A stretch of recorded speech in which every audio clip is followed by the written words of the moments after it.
안녕하세요, 묘한의사입니다. 혹시 백색 피부 묘기증이라고 들어보셨나요?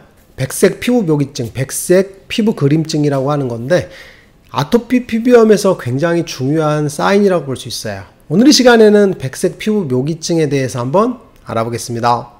백색 피부 묘기증이라고 들어보셨나요?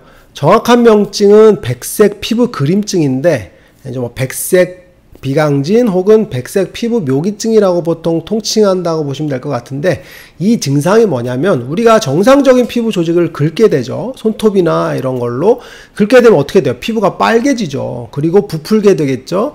많이 부풀면 피부 묘기증이라고 하는 거고, 일반적으로는 빨간 줄을 형성을 하게 됩니다. 그게 일반적입니다. 그런데 아토피 피부염 환자분 중에서 피부를 긁게 되면 하얗게 창백해지는 경우가 굉장히 많습니다.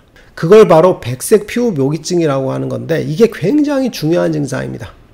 보통 아토피가 있는 영아나 소아토피 피부를 긁게 되면 대부분 그냥 빨개집니다. 즉 피부에 열반응만 생기거든요. 그런데 아토피가 오래돼서 성인 아토피로 진행되고 그리고 중증 아토피로 진행이 되면 피부를 찍 긁게 되면 피부가 굉장히 창백해지는 현상을 보이게 됩니다. 보통 얼굴 같은 데 쭉 긁어보면 피부가 창백해지거든요. 그래서 줄무늬 같은 거를 형성을 하게 되는데 그게 바로 백색 피부 묘기증이라고 보시면 돼요.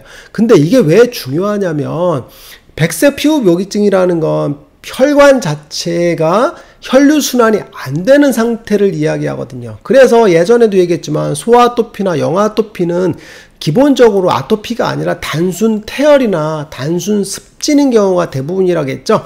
이게 치료가 안 되면서 알레르기 요인이랑 딱 붙어버려서 아토피로 변형되는 그런 상태라고 보시면 될 것 같은데, 아토피가 완전히 형성되지 않은 상태에서의 만성 피부염이 어린 아이들의 아토피라고 한다면 그게 아토피 피부염의 전형적인 형태를 보이는 게 바로 성인 아토피죠. 여기서 백색 피부 묘기증이라는 건 혈류순환이 안 되는 상태를 정확하게 이야기하는 거라고 보시면 될 것 같아요. 그래서 중증 아토피거나 혹은 중증 아토피로 진행될 가능성이 높은 경우에 백색 피부 묘기증이 많고, 그리고 피부를 딱 봤을 때도 피부가 얼룩덜룩하거나 창백한 느낌이 되게 많거든요. 그래서 저는 창백하다고 표현을 많이 하게 되는데 이게 바로 혈류순환이 안 되는 아토피 피부염의 아주 전형적인 증상이라고 보시면 될 것 같아요.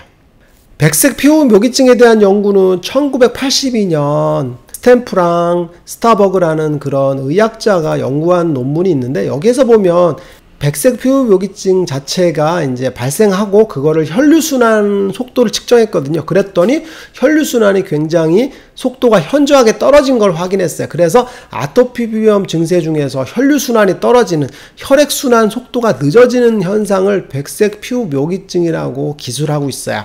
요게 이제 최근에 우리나라 연구를 보게 되면 아토피 피부염 환자분 중에서 성인형 같은 경우에 40% 정도가 아토피 피부염에서 백색 피부 묘기증을 갖고 있다라는 논문이 나와 있어요. 즉 아토피 피부염에서 40% 정도라면 중증 아토피 피부염을 대부분 포함하고 있다는 얘기거든요. 그런데 실제로 제가 진료를 해보면 중증 아토피 피부염 환자분들을 찍 하고 긁어보면 대부분 다 백색 피부 묘기증을 갖고 있어요.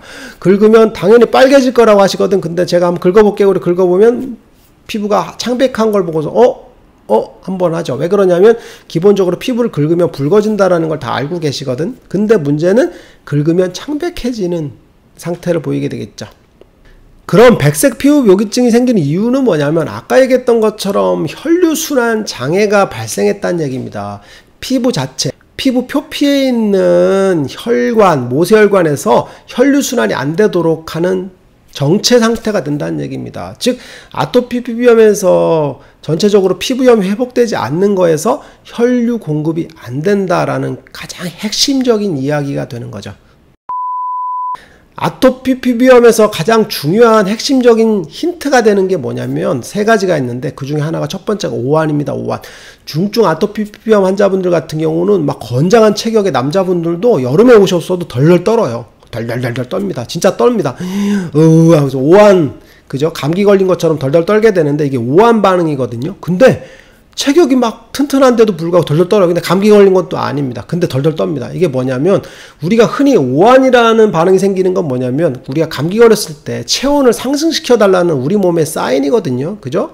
우리 몸에 있는 이제 뇌에서 뭐 시상하부에서 그죠? 체온 중추가 작동을 해서 그게 이제 체온 발열 반응을 생기면서 오한이 생기는 거거든요. 즉 체온을 올려라 라는 사인이 왔기 때문에 덜덜 떨면서 움직이니까 어떻게 돼요? 체온이 상승하는 그런 기전이 발생하는 건데, 아토피 피부염도 마찬가지로 오한이 생깁니다. 이 아토피 피부염에서 오한은 체온이 상승하게 하는 오한이 아니라 혈류를 공급시켜라, 피부염이 있는 부위로 혈액순환을 계속 공급시켜라 라고 하는 우리 몸에서의 사인인 거죠.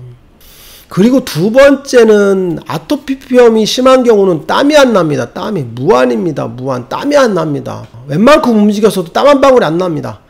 아토피 피부염에서 땀이 안 난다는 얘기는 뭐냐면 혈액순환을 통해서 땀이 날 수 있는 수분이 공급이 안 된다는 얘기죠. 즉 혈류순환이 안 된다는 얘기를 똑같이 하는 겁니다.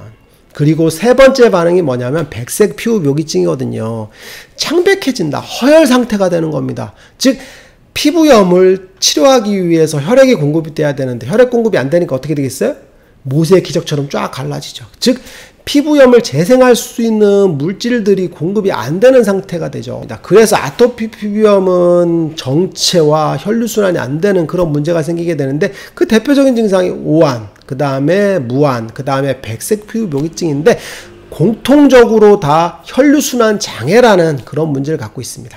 그러면 왜 스테로이드제를 쓰지 말라고 할까요? 이건 당연한 얘기입니다. 스테로이드제의 기전 자체가 뭐냐면 혈류순환을 억제하는 거거든요. 스테로이드제라는 걸 바르게 되면 혈관을 수축시킵니다. 그래서 염증 물질이 공급이 안 되고 외부로도 안 나가게 하는 계엄령 상태를 선포하는 거거든요. 그래서 아토피 피부염 환자분들이 스테로이드 바르면 염증 자체의 물질이 들어오지도 않고 나가지도 않는 그런 상태가 되는데, 문제는 뭐냐면 혈류순환도 안 되게 되죠. 혈관이 위축되죠. 그래서 피부가 재생되지 않는 문제가 생기기 때문에 스테로이드를 장기간 쓸 경우는 아토피가 낫지 않는 문제가 됩니다. 그래서 쓰지 말라고 하는 거지 다른 이유가 있는 게 아닙니다. 즉 아토피 피부염의 핵심적인 혈류순환 장애를 스테로이드제는 악화시키고 있다는 거죠. 그래서 쓰지 못하게 하는 거라고 보시면 될 것 같아요. 그러면 아토피 피부염에서 백색 피부 묘기증이 갖는 의미와 그거를 어떻게 하면 치료적인 의미로 바꿀 수 있냐, 이걸 해석할 수 있게 되는데, 아까 얘기했던 것처럼 아토피 피부염 뭐라 그랬어요? 혈류순환이 정체되어 있고 혈액 공급이 잘 안 된다는 얘기입니다. 백색 피부 묘기증의 핵심은 뭐냐면 혈류순환이 안 되고 혈액 공급이 안 된다는 문제가 있겠죠. 아토피 피부염이 가장 잘 생기는 부위는 어디냐면 목 같은데, 그리고 팔 내측 오금 부위에 많이 생기게 되고 사타구니 쪽에도 많이 생기게 되거든요. 그럼 왜 아토피 피부염이 여기에 많이 생기냐면, 첫 번째는 온도가 높은 부위죠. 그래서 온도가 높은 부위니까 염증 반응이 쉽게 생기는 그런 부위. 그리고 또 하나는 혈류순환이 많이 흐르는 부위입니다. 그러니까 혈액순환이 많이 흐르니까 어떻게 됐어요? 그 부위에 염증 물질들이 많이 공급이 되죠. 그런데 아토피는 뭐라 그랬어요? 혈류순환 자체가 표면에서 모세혈관에 공급이 잘 안 된다 그랬죠. 그래서 염증 물질들은 많이 들어오는데 그게 빠져나가지를 못하는 겁니다. 그래서 자꾸 고인 물이 썩듯이 이런데 아토피가 생기는데 낫지 않고 계속 염증이 조금씩 퍼지는 형태가 되죠. 즉 염증 물질들은 혈류순환을 통해서 들어오긴 하지만 나가지 못하는 상태가 되기 때문에 염증 반응이 만성화되는 그런 특징을 보게 되죠. 그래서 목 같은 데가 그렇게 안 낫는 겁니다. 백색 피부 묘기증 있는 경우에는 피부에 혈류순환 정체가 발생한다 그랬죠. 그런데 간혹 이 혈류순환 정체를 해소하기 위해서 땀을 과도하게 흘리거나 운동을 심하게 하거나 하는 조치들을 취하라고 하는 경우가 많은데, 이게 굉장히 위험합니다. 왜 그러냐면 아토피 피부염 있는 상태에서 운동을 심하게 하거나 땀을 흘리게 되면 혈류순환이 촉진되는 건 맞아요. 그런데 아토피가 나은 상태가 아니기 때문에 혈류순환이 촉진되면 염증 물질들이 더 많이 공급된다 그랬죠. 근데 공급된 염증 물질들이 빠져나가야 되는데 혈류순환이 잘 안 된다 그랬잖아요. 그러니까 어떻게 되겠어요? 빠져나가지 않고 계속 고이게 됩니다. 그래서 발암법을 쓰거나 운동을 하게 되면 이론적으로는 혈류순환이 촉진되지만 운동을 계속 할 수는 없잖아요. 그죠? 하루 종일 운동할 수는 없잖아요. 운동을 언젠가는 멈춰야 되고, 그리고 운동할 수 있는 시간이 제한되죠. 그러면 혈류순환 자체를 일정 정도밖에 못하기 때문에 그 고인 염증 물질들로 인해서 염증 반응이 촉진돼요. 그리고 또 하나는 운동이나 발암법을 통해서 체온이 상승하게 되는데 피부의 온도가 상승을 하거든요. 그럼 염증 반응이 폭발적으로 증가하게 되는 그런 문제가 있는데, 그걸 억제하기 위해서 운동을 하거나 바람법을 한 후에 적절하게 쿨링을 하게 되는데, 이때 쿨링할 때 굉장히 어려움이 있습니다. 왜 그러냐면 전신에 아토피가 있는 경우 이걸 어떻게 다 시킵니까? 그러면 시키지 못하는 부위가 있죠. 거기에서 염증 반응이 뻥 터집니다. 그래서 운동하고 나거나 바람법을 쓰고 나서 밤에 자고 있는데 가려워서 미치도록 긁습니다. 그러니까 어떻게 돼 있어요? 염증 반응이 또 생기죠. 그래서 이칭 사이클이 돌게 되면서 피부염이 더 심해지는 경우가 흔합니다. 그래서 바람법이나 이런 운동을 과하게 하는 경우는 여름철 혹은 이럴 때는 굉장히 주의해야 됩니다. 왜냐하면 염증 반응을 억제하지 못할 수준으로 폭발적으로 반응이 올라올 수 있거든요. 아토피 피부염에서 흔히 발생하는 백색 피부 묘기증은 중증 아토피로 이행되는 증상이라고 볼 수 있습니다. 백색 피부 묘기증이 발생한 경우라면 아토피가 굉장히 심하다는 걸 인식을 하시고, 아토피 관리에서 음식 관리 그리고 생활 관리를 철저히 하셔야만 중증 아토피로 이행되지 않는다라고 보시면 될 것 같아요. 묘한 의사에게 궁금한 것 있으면 댓글로 남겨주세요. 영상을 통해서 답변해 드리겠습니다. 빠잉! 영상이 도움이 되셨나요? 구독과 좋아요 부탁드리겠습니다.